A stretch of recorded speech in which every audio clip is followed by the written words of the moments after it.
Assalamualaikum warahmatullahi wabarakatuh. Jumpa lagi dengan saya, Sari Hayati, pada mata kuliah Hukum Bisnis. Materi hari ini yaitu mengenai hak kekayaan intelektual, termasuk di dalamnya hak paten, hak merek, hak cipta, rahasia dagang. Adapun tujuan dari pembelajaran materi hari ini yaitu diharapkan nantinya mahasiswa mampu menjelaskan mengenai pengertian ruang lingkup langkah permohonan tentang hak paten, hak merek, hak cipta, dan rahasia dagang. Berikut adalah materi mengenai hak atas kekayaan intelektual. Kita akan membahas mengenai hak paten, hak merek, hak cipta, dan rahasia dagang. Menurut Undang-Undang Nomor 13 Tahun 2016 tentang paten, yang dimaksud dengan paten merupakan hak eksklusif yang diberikan oleh negara kepada inventor atau atas hasil invensinya di bidang teknologi, baik itu mengenai proses, hasil produksi, penyempurnaan, dan pengembangan proses atau hasil produksi untuk jangka waktu tertentu, melaksanakan sendiri invensi tersebut atau memberikan persetujuan kepada pihak lain untuk melaksanakannya. Di Indonesia sendiri, regulasi paten telah dimulai pada tahun 2001 dengan disahkannya Undang-Undang Nomor 14 Tahun 2001 tentang paten. Akan tetapi, undang-undang tersebut belum mampu menyelaraskan penegakan hukum dan perkembangan teknologi baik nasional maupun internasional. Sehingga pada tahun 2016, pemerintah Indonesia kembali mensahkan Undang-Undang Nomor 13 Tahun 2016 tentang paten untuk menggantikan undang-undang sebelumnya dan berlaku hingga sekarang. Oke, berikutnya yaitu ruang lingkup perlindungan paten. Yang pertama yaitu invensi, inventor, dan pemegang paten. Maksud dari invensi yaitu ide inventor yang dituangkan ke dalam suatu kegiatan pemecahan masalah yang spesifik di bidang teknologi berupa produk atau proses. Sedangkan yang dimaksud dengan inventor yaitu seseorang atau beberapa orang yang secara bersama-sama melaksanakan ide yang dituangkan ke dalam kegiatan yang menghasilkan invensi. Inventor di sini dapat berupa perorangan dan badan hukum. Tetapi khusus untuk badan hukum bukan dianggap penemu, melainkan pemegang paket saja. Pemegang paten adalah inventor sebagai pemilik paten. Pihak yang menerima hak atas paten tersebut dari pihak paten atau pihak lain yang menerima lebih lanjut hak atas paten tersebut yang terdaftar dalam daftar umum paten. Yang kedua yaitu invensi yang dapat diberikan paten.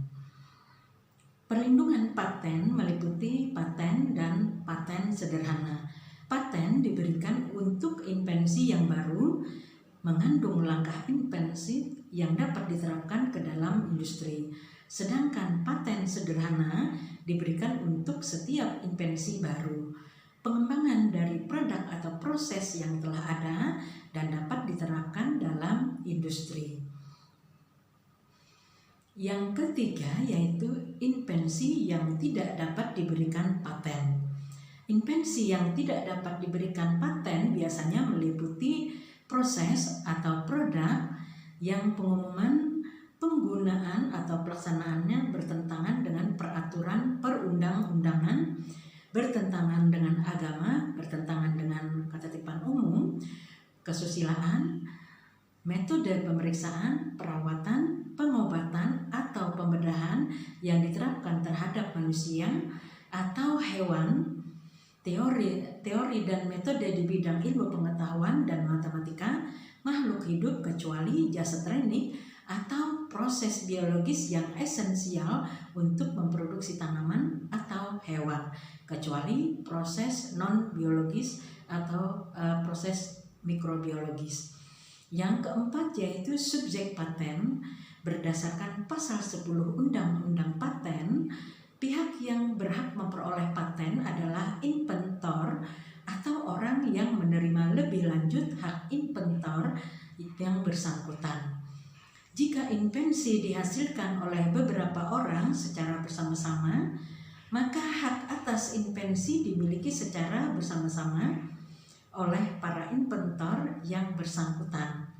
Pada pasal 12 yang mengatur bila pemegang paten atas invensi yang dihasilkan oleh inventor dalam hubungan kerja merupakan pihak yang memberikan pekerjaan kecuali diperjanjikan lainnya. Yang kelima yaitu pemakai terdahulu. Menurut pasal 14 Undang-Undang Paten, pihak yang melaksanakan invensi saat invensi yang sama diajukan permohonan, tetapi berhak melaksanakan invensinya walaupun terhadap invensi yang sama tersebut kemudian diberi paten. Pihak yang melaksanakan invensi diakui sebagai pemakai terdahulu. Yang keenam yaitu hak dan kewajiban pemegang paten. Hak eksklusif pemegang paten menurut pasal 19 Undang-Undang Paten untuk paten produk diantaranya adalah melarang pihak lain yang tanpa persetujuannya membuat, menggunakan, menjual, mengimport, menyewakan, menyerahkan, atau menyediakan untuk dijual atau disewakan atau diserahkan produk yang diberi paten. Sedangkan untuk paten proses, maka hak eksklusif pemegang paten meliputi menggunakan proses produksi yang diberi paten untuk membuat barang atau tindakan lainnya. Sedangkan untuk kewajiban, setiap pemegang paten atau penerima lisensi wajib membayar biaya tahunan. Yang ketujuh, jangka waktu perlindungan paten. Pada pasal 22 Undang-Undang Paten menyatakan tentang jangka waktu perlindungan yang diberikan negara untuk paten yaitu 20 tahun dan tidak dapat diperpanjang. Sedangkan untuk paten sederhana menurut pasal 23 Undang-Undang Paten menyatakan jangka waktu perlindungannya adalah 10 tahun dan tidak dapat diperpanjang. Berikutnya permohonan paten. Pertama, pemohon harus mengajukan permohonan kepada menteri secara tertulis dalam bahasa Indonesia dan membayar biaya. Permohonan paling sedikit memuat tanggal, bulan, dan tahun surat permohonan, nama, alamat lengkap, kewarganegaraan. Permohonan harus dilampiri dengan persyaratan diantaranya judul intensi, deskripsi tentang intensi, klaim dan beberapa klaim abstrak intensi, gambar yang disebutkan dalam deskripsi, surat kuasa bila menggunakan surat kuasa, surat pernyataan kepemilikan intensi, dan surat bukti penyimpanan jasad renik dalam hal permohonan terkait jasad renik. Pengertian merek secara bahasa berasal dari bahasa Belanda, mark atau dalam bahasa Inggris dan berdasarkan Undang-Undang Nomor 20 Tahun 2016 tentang merek dan indikasi geografis. Merek merupakan tanda yang dapat ditampilkan secara grafis berupa gambar, logo, nama, data, huruf, angka, susunan warna dalam bentuk 2 dimensi atau 3 dimensi, suara, hologram, atau kombinasi dari 2 atau lebih unsur tersebut yang membedakan barang atau jasa yang diproduksi oleh orang atau badan hukum dalam kegiatan perdagangan barang, dan jasa. Berikut adalah contoh merek dagang seperti Microsoft, kemudian Teh Sostro, lalu Orang Tua, JT Radial, dan Coca-Cola. Dan merek jasa seperti Tiki, JNE, dan lain-lain.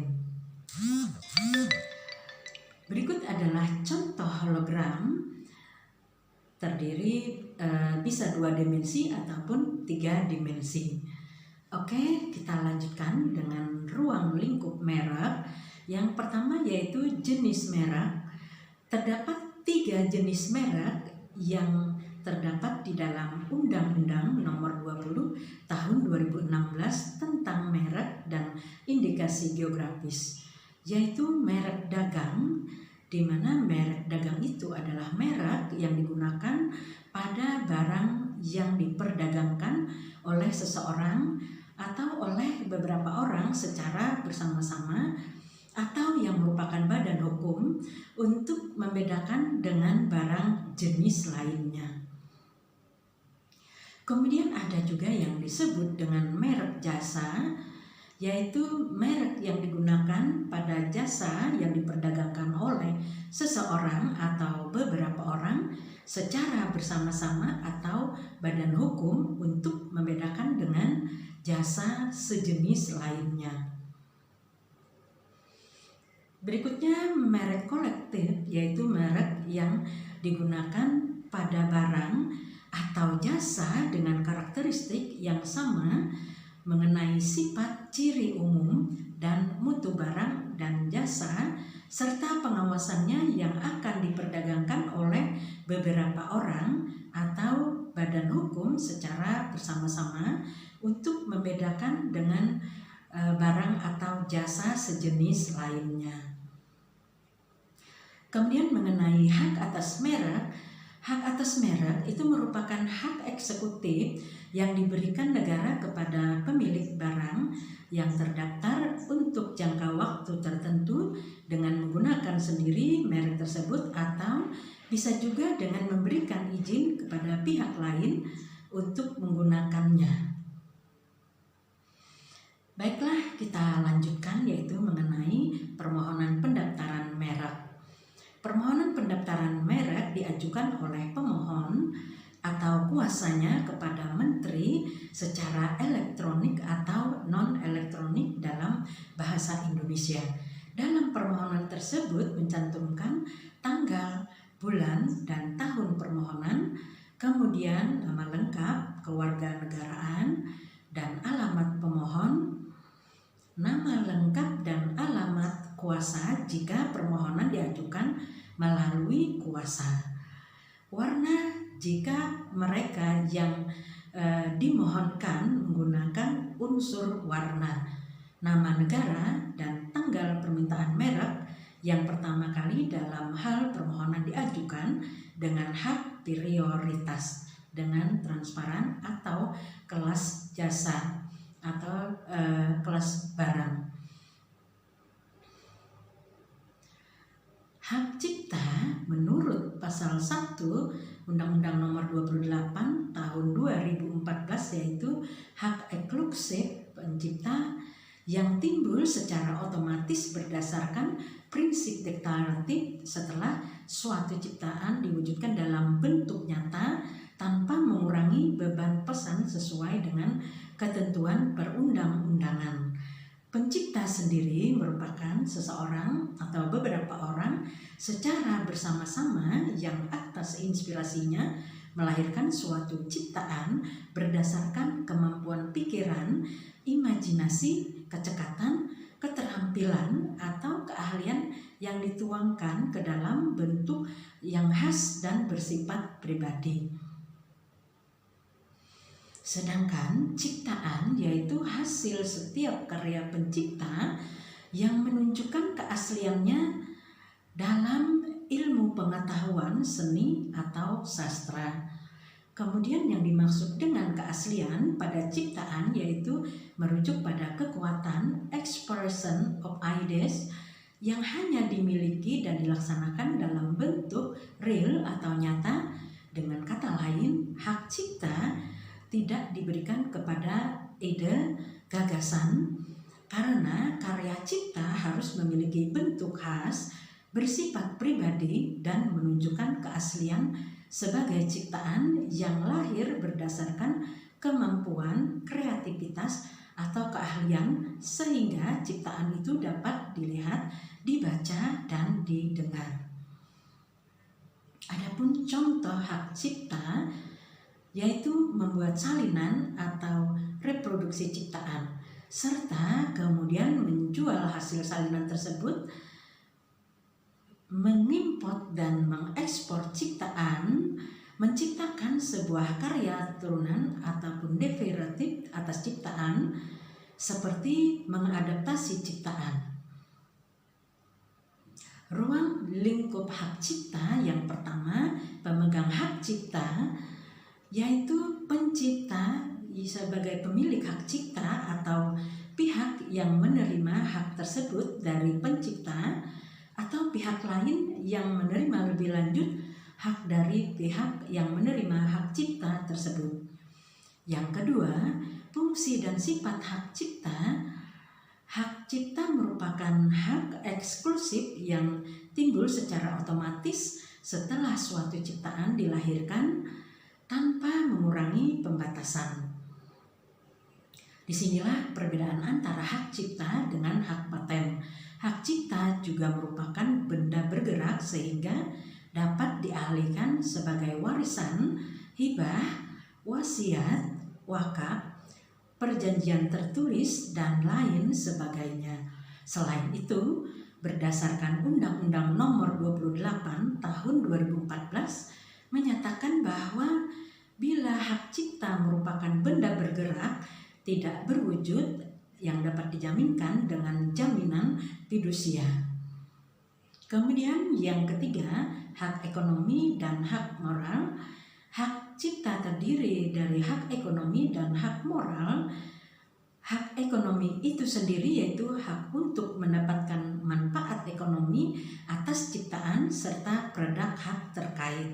Sedangkan hak moral adalah hak yang melekat pada diri pencipta atau pelaku yang tidak dihilangkan atau dihapus tanpa alasan apapun, walaupun hak cipta atau hak terkait telah dialihkan.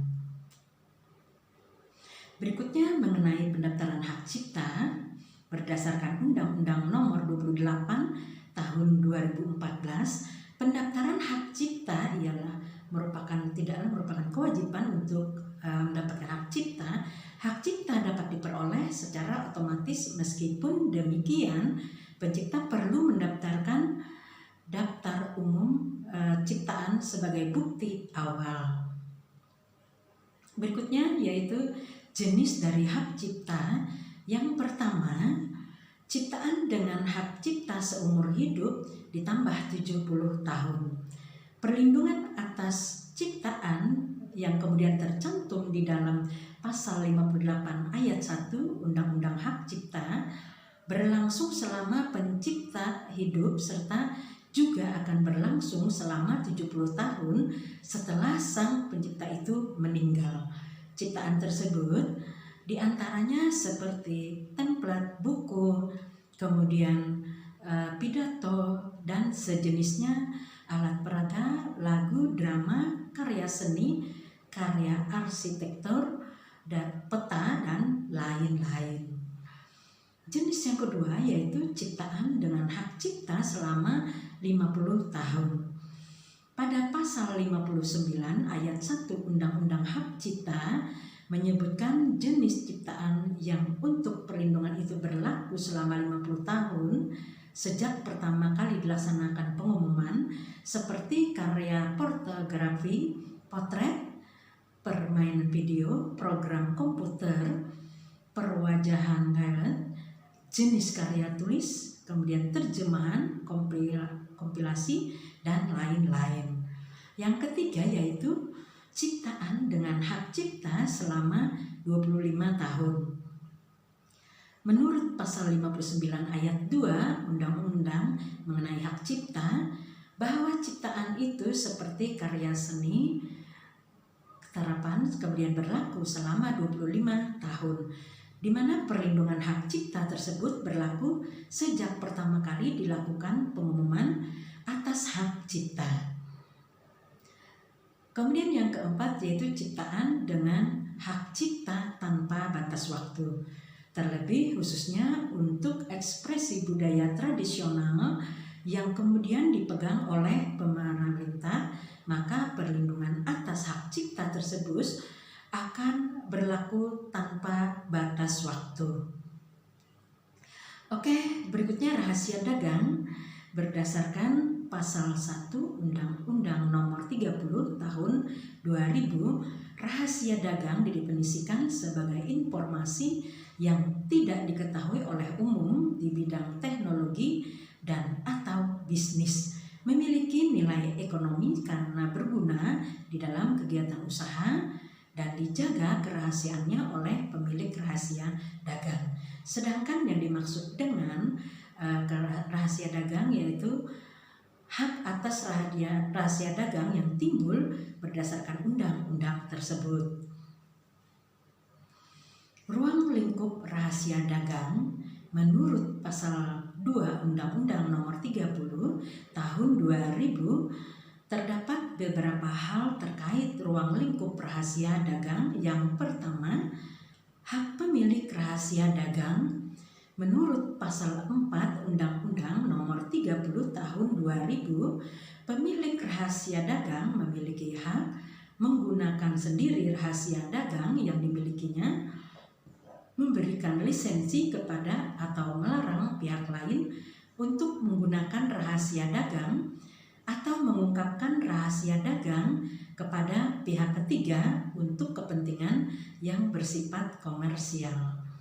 Kemudian yang kedua, pengalihan hak lisensi berdasarkan Pasal 4 Undang-Undang Nomor 30 Tahun 2000, izin yang diberikan kepada pemegang rahasia dagang kepada pihak lain melalui suatu perjanjian berdasarkan pada pemberian hak, bukan pengalihan hak untuk menikmati manfaat ekonomi dari suatu rahasia dagang yang diberikan perlindungan dalam jangka waktu tertentu dan syarat tertentu. Hak rahasia dagang dapat beralih atau dialihkan dengan pewarisan, hibah, wasiat, perjanjian tertulis, dan sebab-sebab lain yang dibenarkan oleh peraturan perundang-undangan. Berikutnya yang ketiga, sengketa dagang. Berdasarkan Pasal 11 Undang-Undang Nomor 30 Tahun 2000, pemegang rahasia dagang atau penerima lisensi dapat menggugat siapapun yang dengan sengaja dan tanpa izin melakukan pembuatan yang dimaksud dengan gugatan ganti rugi, penggantian semua perbuatan yang dimaksud dalam Pasal 4 Undang-Undang Nomor 30 Tahun 2000. Yang keempat, pelanggaran rahasia dagang.